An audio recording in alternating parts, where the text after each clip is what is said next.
Verse 12. When they had all had enough to eat, he said to his disciples, "Gather the pieces that are left over. Let nothing be wasted." So they gathered them and filled 12 baskets with the pieces of the 5 barley loaves left over by those who had eaten. After the people saw the sign Jesus performed, they began to say, "Surely this is the prophet who has come into the world." Jesus, knowing that they intended to come and make him king by force, withdrew again to a mountain by himself. All right, there's lots in here, so let's do a quick scan. So the blatant testing of Philip. Where shall we buy bread for these people to eat?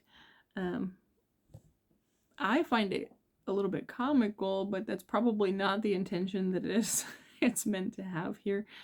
Why would Jesus deliberately ask something that is clearly so provocative, right? Like, who has enough money to buy for all of these people, much less, where would you even get it from? Because they are, they're on the far shore of the Sea of Galilee. I don't know what towns might be near there, but they're up on a mountainside, right? So there's clearly no, like, shops sitting right there that they can just go and buy food from.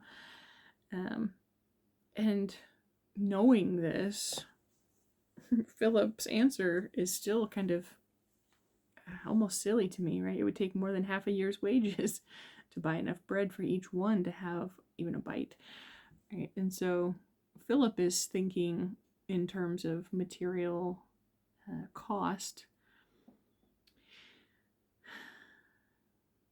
Oh, what is that? What is he trying to ping me with here? Let's keep that on the back of the mind for a moment while we go forward. There's something about this of Philip thinking in terms of cost, and Jesus asking a question that has no obvious answer, but kind of leads them into thinking that they should go and buy food. We'll circle back. And so then Andrew comes forward with food that a boy has. It's very, very little, right? 5 small barley loaves and 2 small fish. And so Jesus has them sit down. So Andrew is trying to solve the problem, but what Andrew can offer is so false. Okay. What Andrew is offering falls so short of filling the need that it's almost laughable, right? And I think that's how we are sometimes when we try to do things in our own strength. We try to figure out the solution to something, and what we have to offer is so much less than what God would do if we would just let him work, right?